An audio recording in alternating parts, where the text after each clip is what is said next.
Bapak, Ibu, dan saudara-saudari, selamat berjumpa lagi dengan Bapaknya Pito dalam channel Komunitas Pembudidaya Belimbing. Pada kesempatan kali ini saya akan menjawab pertanyaan yang diajukan oleh para sahabat yang sekarang tengah mencoba menekuni budidaya belimbing, yakni tentang pengairan. Pertanyaannya ada dua. Yang pertama itu, Pak D, apakah faktor penentu dalam budidaya belimbing? Faktor penentu. Yang kedua, bagaimanakah cara Pak D untuk mengatasi atau memenuhi faktor penentu tersebut? Saya akan menjawab pertanyaan itu. Yang pertama, salah satu faktor. Nanti akan ada banyak faktor. Salah satu faktor penentu dalam budidaya belimbing adalah tersedianya air yang memadai. Mungkin lebih tepat cukup ya. Tersedianya air dalam jumlah yang cukup. Ya toh? Rasanya tidak ada tanaman yang bisa berkembang dengan baik tanpa air. Lalu yang kedua tadi adalah bagaimana cara untuk mengatasi atau memenuhi hal tersebut. Untuk memenuhi air, kebutuhan air di tanaman belimbing ini, saya menggunakan atau memakai tiga cara sederhana. Yang pertama adalah mengucap syukur atas berkah hujan yang diberikan oleh Tuhan Yang Maha Esa. Itu yang pertama. Yang kedua adalah memanfaatkan air limbah yang ada, air limbah rumah tangga untuk memenuhi kebutuhan air pada kebun belimbing ini. Dan itu pasti tidak cukup. Dan yang ketiga adalah dengan menggunakan teknologi atau mesin, yakni dengan mesin air untuk mengairi tanaman-tanaman belimbing ini. Nah, saya akan melanjutkan kepada yang kedua tadi. Kalau berkah Tuhan, mensyukuri berkah Tuhan seperti pada saat saya membuat video ini, cuacanya mendung, mudah-mudahan turun hujan dan itu patut disyukuri. Lalu saya akan menunjukkan yang kedua tadi, memanfaatkan air limbah. Mari kita lihat. Air limbah yang saya maksud adalah air limbah rumah tangga. Jadi saudara-saudari bisa melihat ada pipa peralon mengalir di sini. Terhampar di sini, bukan mengalir di sini. Dan di situ rumahnya.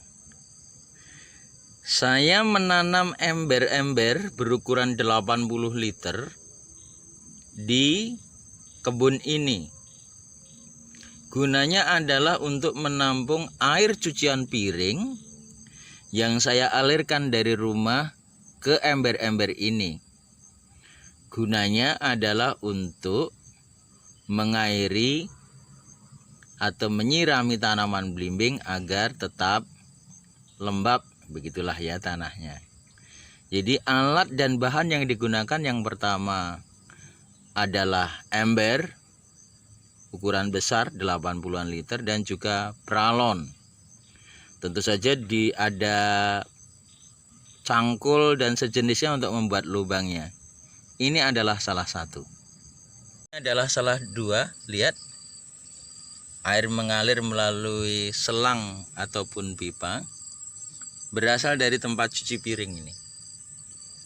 Nah, hampir penuh dia. Ini dan juga ini adalah contoh ember yang saya tanam di kebun. Yang lain, ember yang lain masih di kebun ini. Nah, Ini baru saja digunakan untuk menyiram. Tadi ember berukuran besar 80 liter. Kalau di tempat saya ember ini harganya antara 75 sampai 80 ribu. Digunakan untuk menyiram belimbing yang masih kecil-kecil ini. Lihat. Ini bak penampungan air cucian piring dan juga air cucian pakaian.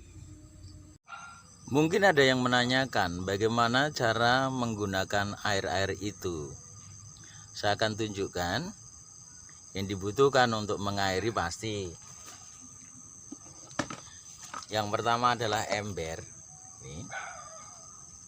Yang kedua adalah gayung.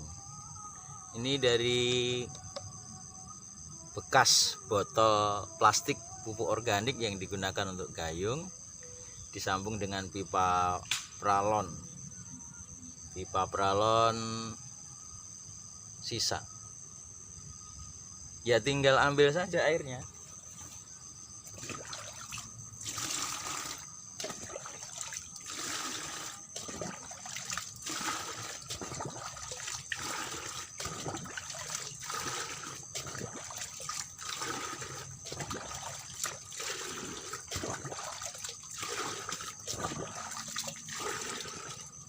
Kiranya sudah cukup, kita bawa ya, kita bawa ke tempat yang dituju.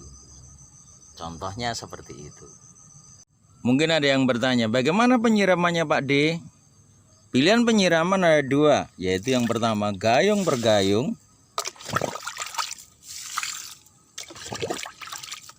Seperti ini,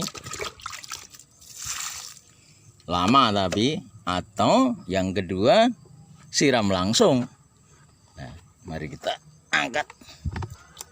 Nah, ini dia. Siramkan langsung ke sini. Air bekas cucian piring dan cucian pakaian yang dialirkan dari itu rumah itu. Nah, pakai pralon. Begitu ya. Nah, selain menampung air di ember, bisa digunakan dengan cara yang tak kalah sederhananya, yaitu dengan membuat lubang.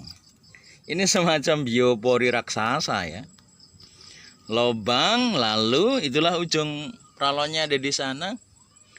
Air-air cucian piring dan cucian baju tadi dialirkan ke lubang ini, yang juga berfungsi sebagai tempat sampah.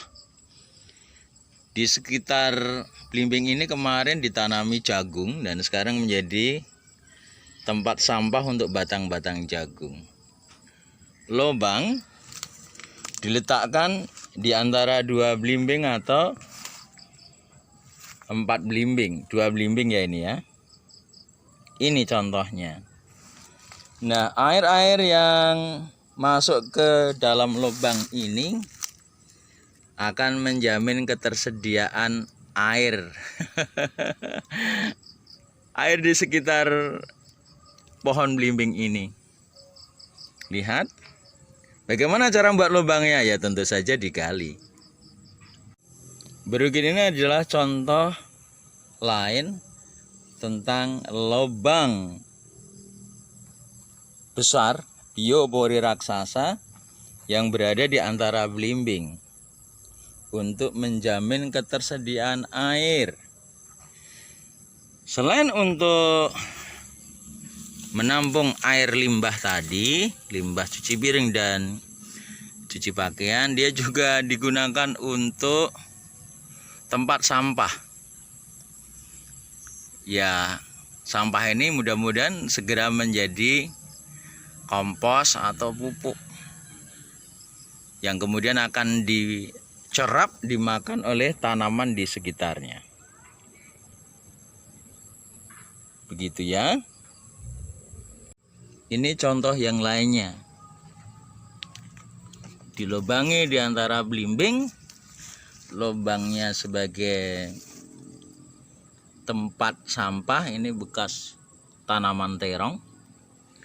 Lalu kita berharap bahwa air hujan itu masuk ke lubang ini dan menjadi sumber air bagi pohon-pohon belimbing ini. Pohon belimbingnya, pohon belimbing yang masih pendek-pendek ini, itu ya.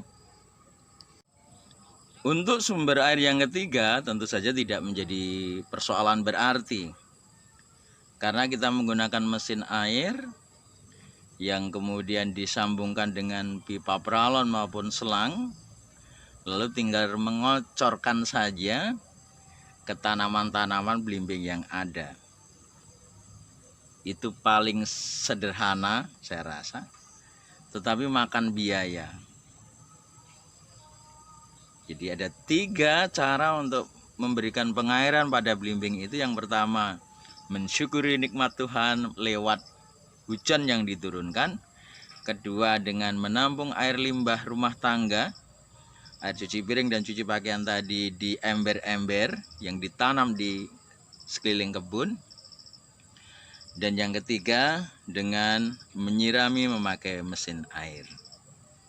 Semoga apa yang saya sampaikan ini menjawab pertanyaan dari Bapak Ibu dan saudara-saudari yang mulai tertarik untuk menanam belimbing.